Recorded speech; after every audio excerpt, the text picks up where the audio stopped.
श्री स्वामी समर्थ. मी स्नेहल. आज आपण गुढीपाडव्यानिमित्त आंब्याच्या पानाचं तोरण बघणार आहोत. पण हे कधीही न सुकणारं आंब्याच्या पानाचं तोरण असणार आहे. ते म्हणजे खानापासून बनवणार आहोत. तर त्याचे मेजरमेंट्स मी इथे प्रॉपर दिलेले आहेत.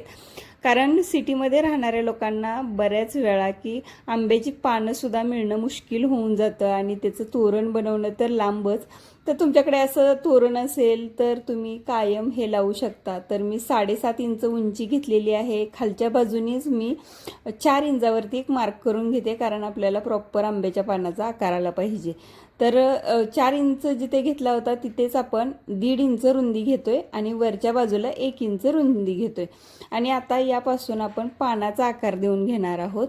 आंब्याचं पान थोडंसं उभ्या साईजमध्ये असतं, त्यामुळे अशा पद्धतीचा हा आकार देणार आहोत. तुम्ही या पद्धतीने प्रॉपर मेजरमेंटने जर केलं तर एकदम सुंदर आंब्याचं पान तयार होईल. तर अशा पद्धतीने हे मी कॅनव्हास कट करून घेते आणि असेच मी कॅनव्हास 9 पीस कट करून घेणार आहे. आणि सेम मी खंच कापड आणि अस्तर याचेसुद्धा 9 मी पानं कट करून घेतलेली आहेत, कारण मला 39 इंचाचं म्हणजे 1 मीटरचं तोरण बनवायचं आहे. तर त्यासाठी मी 9 पानं वापरलेत. आता तुम्हाला जर जास्त मोठं करायचं असेल तर तुम्ही यापेक्षा जास्त अजून आंब्याची पानं तयार करू शकता आणि बनवायचं आहे. आता मी खण ठेवला आहे, त्याच्यावरती अस्तर आणि त्याच्यावरती कॅनव्हास. आणि आता पिन लावून सिक्युअर करायचं आहे, जेणेकरून शिलाई करताना हलणार नाही. आणि आता दोन्ही बाजूंनी, खालच्या बाजूंनी आपल्याला शिलाई द्यायची. वरचा जो छोटा भाग आहे तो तसाच ओपन ठेवायचा आहे. त्यातून आपण कापड पलटी करून घेणार आहोत. अगदी सोपी पद्धत आहे. म्हणजे या पद्धतीने जर तुम्ही तोरण बनवलं तर तुम्ही हे तोरण 1 तासाच्या आतमध्ये तुम्ही हे तोरण बनवू शकता. आणि अर्धा मीटर कापड तुम्हाला ते सुद्धा जास्त होईल. इतकं छान कमीत कमी बजेटमध्ये तुम्ही हे तोरण बनवू शकता. खूपच सोपी पद्धत आहे. पण या गुढीपाडव्याला तर खास आपण आंब्याच्या पानाचं तोरण लावतोच, पण तुम्ही दसऱ्यासाठी, दिवाळीमध्ये सुद्धा हे तोरण वापरू शकता. वॉशेबल आहे, छान तुम्ही वॉश करून ठेवू शकता. खूपच सुंदर आहे.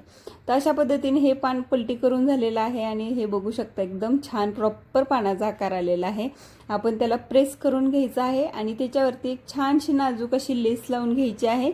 तर मी अशा पद्धतीने सगळ्या पानांना ही लेस लावून घेते.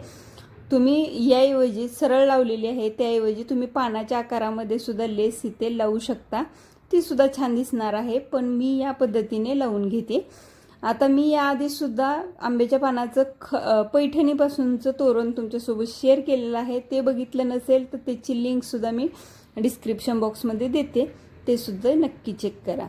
आता मला तोरण 39 इंचाचं पाहिजे, तर मी 40 इंचाची इथे पट्टी घेतलेली आहे, खणाचीच काटाची पट्टी.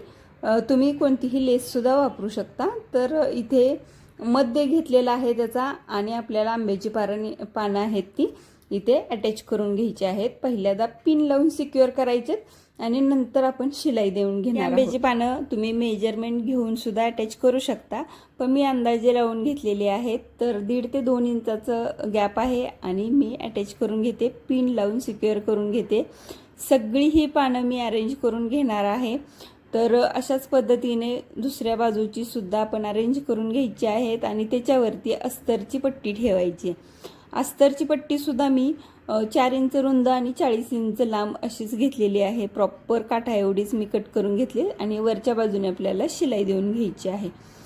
यामुळे पानं आहेत ही काठाला बरोबर अटॅच होऊन जातील आणि आपलं कुठेही धागा दिसणार नाही. प्रॉपर एकदम छान फिनिशिंगमध्ये आपलं ही पानाचं तोरण आहे हे तयार होईल. यासाठी अशा पद्धतीने तयार करून घ्यायचं आहे. मी आता पलटी करून याच्यावरून दाबटीप देऊन घेणार आहे आणि जी वरची ओपन बाजू आहे ती सुद्धा फोल्ड करून मी याच्यावरती सुद्धा टीप देऊन घेणार आहे. म्हणजे एकदम प्रॉपर पॅक होऊन जाईल. शिलाई पार्ट एकदम आपला प्रॉपर तयार होऊन जाईल. आणि त्यानंतर असणार आहे ते म्हणजे आपलं डेकोरेशन पार्ट असणार आहे. तर डेकोरेशन म्हटलं की तुमच्या आवडीप्रमाणे तुम्ही भरपूर गोष्टी करू शकता. तर मी इथे पॉम ऑरेंज कलरचे पॉम वापरणार आहे आणि गोल्डन आणि मोती कलरचे मोती आपले असतात नॉर्मल, ते वापरणार आहे इथे डेकोरेशनसाठी. आता मला पॉम थोडेसे मोठ्या साईजमध्ये पाहिजे होते, पण मला मिळाले नाहीत. माझ्याकडे ह्या साईजचे होते म्हणून मी हे लावलेले आहेत. तर अशा पद्धतीने हे पॉम्पॉम मोती हे सगळं लावून डेकोरेशन करून घ्यायचं आहे. म्हणजे एक छान आंब्याचं पान आणि झेंडूचं फूल असं छान कॉम्बिनेशन दिसणार आहे. तर मी याऐवजी हे जे पॉम्पॉम लावलेलं आहे त्याऐवजी सुद्धा तुम्ही जे डेकोरेशनसाठी आपण माळा आणतो झेंडूच्या फुलांच्या प्लास्टिकच्या माळा, तर ती फुलंसुद्धा तुम्ही इथे लावू शकतात. तीसुद्धा खूप छान दिसतात आणि ती फुलंसुद्धा तुम्ही नक्की यूज करू शकता.